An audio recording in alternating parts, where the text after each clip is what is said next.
آغاز ایک چھوٹے سے گاؤں سے ہوتا ہے جہاں بیوٹی نام کی ایک خوبصورت اور نیک دل لڑکی اپنے والد کے ساتھ رہتی ہے۔ بیوٹی کے والد ایک تاجر ہیں جو کبھی خوشحال تھے، لیکن بدقسمتی سے ان کا کاروبار تباہ ہو گیا۔ بیوٹی کی 2 بڑی بہنیں بھی ہیں، لیکن وہ بہت خود غرض اور دنیاوی چیزوں کی خواہش مند ہے، جبکہ بیوٹی سادہ اور مہربان ہے۔ وہ اپنی زندگی سے مطمئن رہتی ہے اور ہمیشہ دوسروں کی مدد کرنے کے لیے تیار رہتی ہے۔ ایک دن بیوٹی کے والد کسی ضروری کام سے دوسرے شہر جانے کے لیے سفر پر نکلتا ہے۔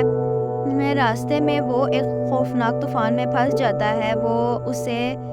اسے پناہ کے لیے ایک قدیم اور عجیب قلعہ ملتا ہے۔ قلعے کا مالک ایک بیسٹ نام کا درندہ ہے جو در حقیقت ایک شہزادہ ہے جس پر جادو کر کے اسے درندہ بنا دیا گیا ہے۔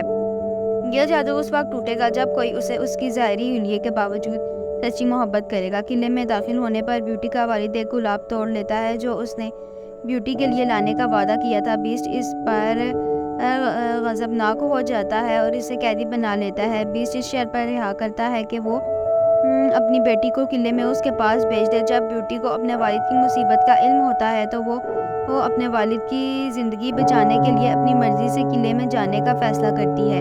قلعے میں پہنچنے کے بعد بیوٹی بیسٹ سے ملتی ہے اور اگرچہ بیسٹ کا خوفناک حلیے سے ابتدا میں ڈرا دیتا ہے، لیکن جلد ہی وہ محسوس کرتی ہے کہ بیسٹ کے دل میں بہت نرمی اور محبت ہے۔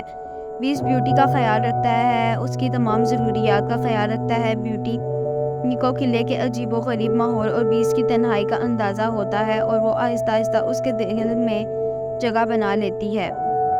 وقت کے ساتھ بیوٹی اور بیسٹ کے درمیان گہری دوستی ہو جاتی ہے۔ بیسٹ بیوٹی سے اپنی محبت کا اظہار کرتا ہے، لیکن بیوٹی ابھی اس کے لیے تیار نہیں ہوتی۔ وہ اپنے والد کے بارے میں فکر مند ہوتی ہے اور ایک دن بیسٹ سے اسے اپنے والد سے ملنے کی اجازت مانگتی ہے۔ بیسٹ اسے اجازت دیتا ہے، لیکن کہتا ہے کہ اگر وہ واپس نہ آئی تو وہ مر جائے گا۔ بیوٹی اپنے والد کے پاس جاتی ہے اور جب اسے محسوس ہوتا ہے کہ وہ بیسٹ کے بغیر نہیں رہ سکتی تو وہ واپس قلعے کی طرف آ جاتی ہے، لیکن قلعے میں پہنچنے پر وہ دیکھتی ہے کہ بیسٹ مرنے کے قریب ہے۔ بیوٹی اسے اپنے دل کی گہرائیوں سے محبت کا یقین دلاتی ہے اور اسی لمحے جادو کا اثر ختم ہو جاتا ہے۔ بیسٹ دوبارہ ایک خوبصورت شہزادہ بن جاتا ہے اور بیوٹی حیران رہ جاتی ہے۔ شہزادہ بیوٹی کو بتاتا ہے کہ اس کی سچی محبت نے اسے جادو سے آزاد کر دیا ہے۔ وہ دونوں خوشی خوشی زندگی گزارنے لگتے ہیں اور بیوٹی کو یہ سبق ملتا ہے کہ حقیقی خوبصورتی اندرونی ہی خوبصورتی ہوتی ہے، جو ظاہری شکل و صورت سے کہیں زیادہ اہمیت رکھتی ہے۔